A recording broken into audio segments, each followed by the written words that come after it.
Hey there, welcome back to Reddit XO, the best channel for Reddit cheating stories. Be sure to like, subscribe, and hit the bell notification for more stories like these. Now, let's get into the video. 3 months since my divorce was final, doing better than I would have thought. The background, without delving into too many specifics, here's a summary. I'm a lately 40-year-old man. We were married for 7 of the 8 years I was with the ex. When we married, she had previously been divorced once, and she was my first marriage. In a word, I emotionally distanced myself from her, not really on purpose.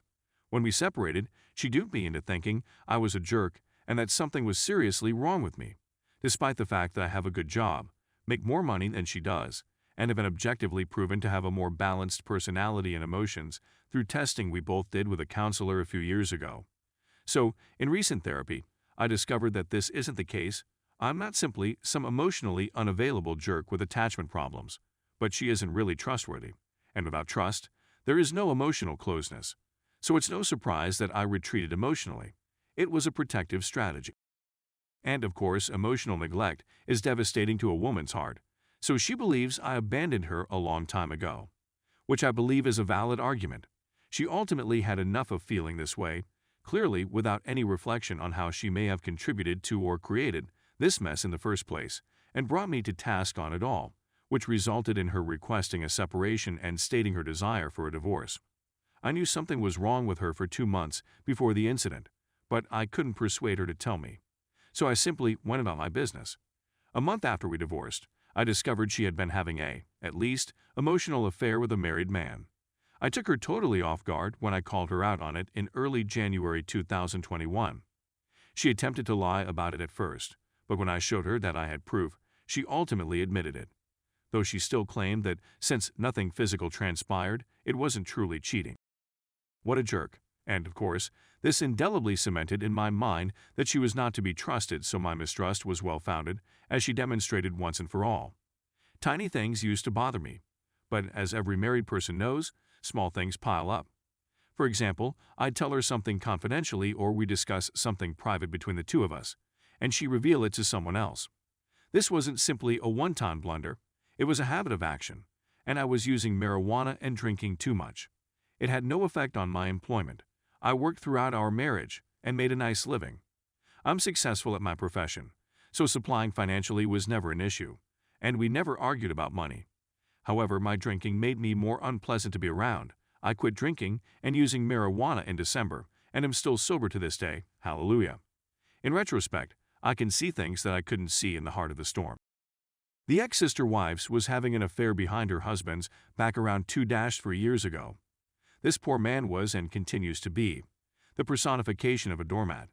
I always had the idea that her family was attempting to turn me into a house pet like that poor sap, which I never did, but I digress.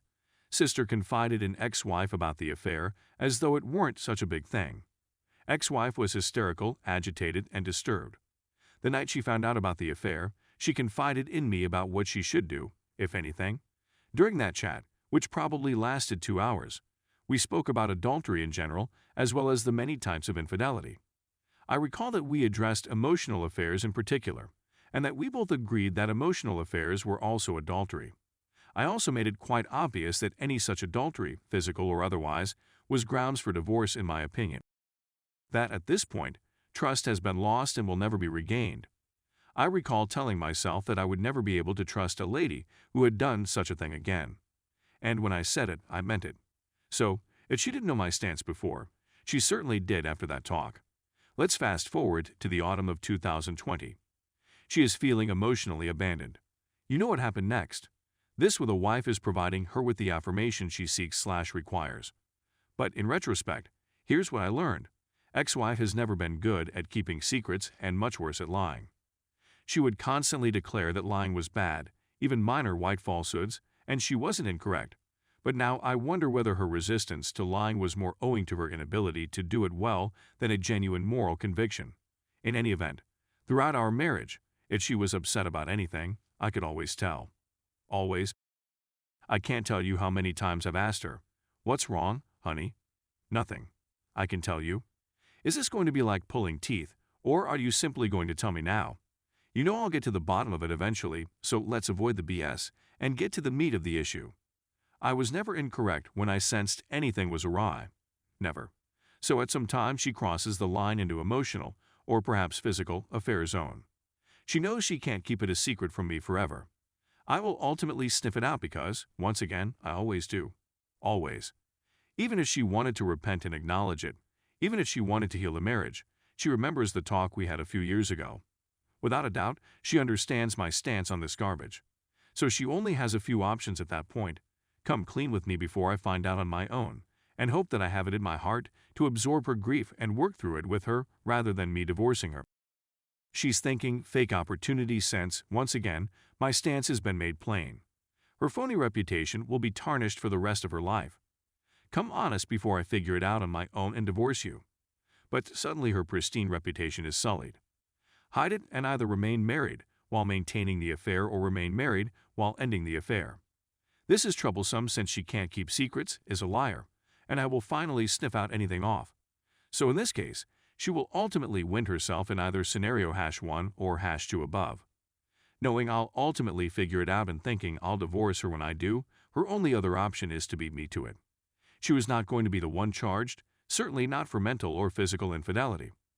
Remember, she has a reputation to maintain as a pure, moral, honest Christian lady.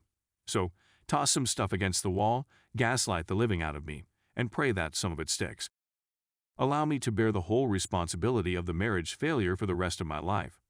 Make me the villain, walk away as the victim, and keep her secret secure for the rest of her life. Basically, she tried to pull a false flag on her own marriage, so she went with #4. But she didn't bank on the fact that I'm and have always been smarter than she is. I was late to the celebration simply because I was in denial. When I questioned whether she cheated on me in early December, her lip told it all. I simply didn't start looking into it until January. I was busy with attempting to relocate all of my and planning the practicalities of my next relocation. To be honest, her effort to carry out that plan is as heinous as, if not worse than, the adultery itself. As the saying goes, the cover-up is often worse than the crime. Adjustment and healing. From December until the end of February, I remained an hour away with my parents. My birthday is in December, and there is, of course, Christmas. Needless to say, this was the worst birthday and Christmas I've ever experienced. My 40th birthday is supposed to be a huge deal. Many people have a tough time psychologically embracing the big 4-0, and mine was made much more difficult by the circumstances. For the duration of December, I couldn't eat much of anything. I began to regain my appetite at the end of December, but when I found the affair, it knocked me straight back. Regardless, I supplemented my meals with high-protein smoothies and went to the gym every morning before work.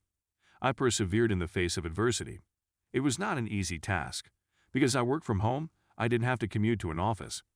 Also, December is a relatively slow month in my employment, which worked out well because I couldn't focus on my work anyhow. It was similarly difficult to focus when things resumed in January. But I was getting better, although slowly. Still, what a mental exercise. Easily the worst thing that has ever occurred to me, as well as the worst thing that anybody has ever done to me. Keep in mind that I had been coming to therapy since early December and would continue to do so. By the end of May, I'd seen 3 counselors. I can't emphasize this enough, people. Visit a counselor. Seriously. IT will assist you.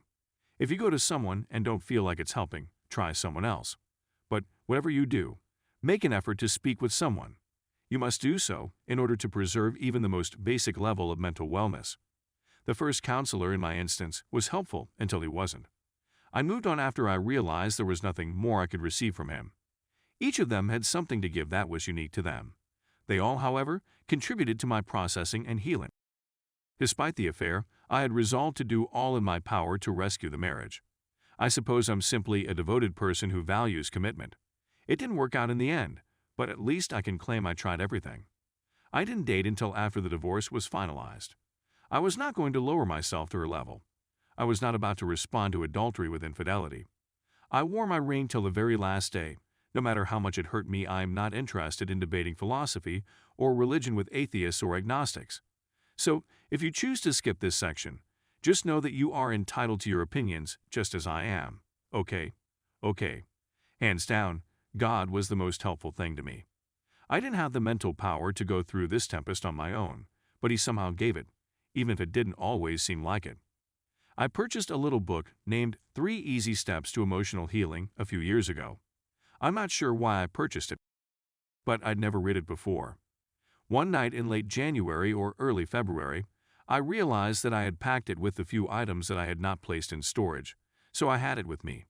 I took a break from it and read it all in one sitting. Without going into too much detail, I requested my parents to assist me as I followed the instructions given in the book. Going through them was really unpleasant, extremely. But I can't really express how much healing I gained as a result of completing it. It was incredible, I tell you. It hurt, much like having a bullet taken out of your body. And there were many, many bullets, but we dug them out one at a time. And the Lord took each of them in His arms and nursed their wounds one by one. I definitely got as much healing in an hour and a half as most people do in a year, if not more. I don't know what more to say other than it was maybe the finest thing I ever did for myself and one of the greatest things God has ever done for me. Stay tuned for the next part.